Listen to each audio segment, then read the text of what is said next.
ஒரு மாதமும் second Saturday அன்றைக்கி காந்தி மியூசியத்தில் வந்து ஆர்கானிக் மார்க்கெட்டுன்னு சொல்லிட்டு இயற்கை சந்தை போட்டிருந்தாங்க. பேப்பரில் ஆடு பார்த்தேன், அதுபோல் யூடியூப்லேயும் பார்த்துருந்தேன். ரொம்ப நல்லா இருந்தது. சரி, நேற்று நான் காலையில் 10:30க்கு கிளம்பி போனோம். வாசல்லையே வந்து நிறைய வந்து நர்சரி வச்சுருந்தாங்க. உள்ளே வந்து கூட்டம், எதிர்பார்க்காத அளவுக்கு கூட்டம், அவ்வளோ கூட்டம். வெளியே பார்க்கிங்க்கும் அவ்வளோ காரு.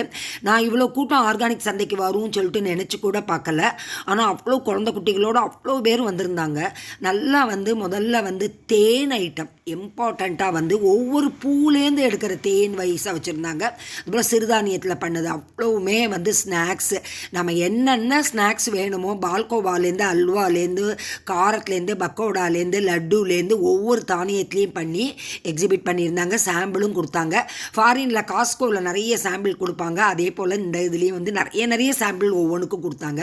எக்ஸிபிஷனில் சாப்பிட்றப்ப சாப்பிட்டுக்கிட்டே போனோம். அதுபோல் எல்லா வகையான எண்ணெய்கள், எல்லா வகையான கருப்பட்டி, அப்புறம் வந்து தேன்லேயே வந்து ஒரு கிட்டத்தட்ட ஒரு 10 ஸ்டால் பார்த்துருப்பேன். ஒவ்வொரு டிஃப்ரெண்ட்டாக தேன், பட் நாமினல் ரேட்டில் இருந்தது. நான் வந்து தேன் வாங்கினேன். அதுபோல் விதை, காய்கறி விதை வந்து எல்லா விதமான கீரை விதை எல்லாம் இருந்தது. அதுபோல் சாரீஸு, அதாவது இந்த காட்டன் நெசவில் போட்ட கைத்தறி புடவைகள் இருந்தது. அப்புறம் நாட்டு சக்கரை, ஒவ்வொரு மூலிகையிலையும் டீ கொடுத்தாங்க. அதில் ஆவாரம் டீ, அத்திப்பழ டீ எல்லாம் ரொம்ப சூப்பராக இருந்தது. சாச்சி, ஆனால் ரொம்ப காஸ்ட்லியாக தான் இருந்தது எல்லாமே. பட் எல்லாமே ஒர்த்து தான். ஏன்னா அவங்க வந்து ஃபுல்லாகவே ஆர்கானிக்கு ப்ளஸ்ஸு ஒவ்வொன்றும் அவங்க எக்ஸ்பிளைன் பண்ணுற விதம்லாம் ரொம்ப நல்லா இருந்தது. அதுபோல் நிறைய கீ செயின் எல்லாமே இருந்தது. இந்த வாழைப்பூ ஸ்டால்னு சொல்லிட்டு ஒன்று வச்சுருந்தாங்க. அது ரொம்ப ஸ்பெஷலாக இருந்தது.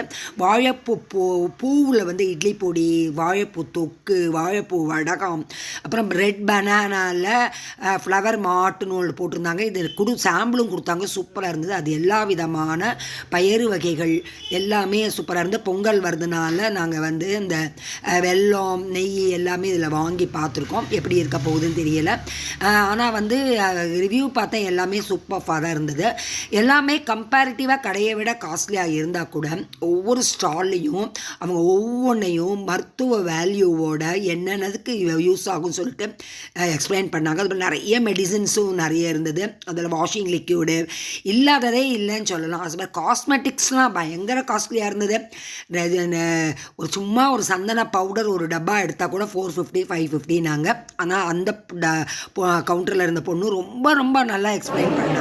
அதுபோல் எல்லாமே இந்த சிரட்டையில் பண்ண கப்பு எல்லாமே நேச்சுரலாக ரொம்ப நல்லா இருந்தது. நான் இன்றைக்கி பார்ட் 1 வீடியோ போட்டிருக்கேன். பார்ட் 2 வீடியோ வந்து நாளைக்கு போடுறேன்.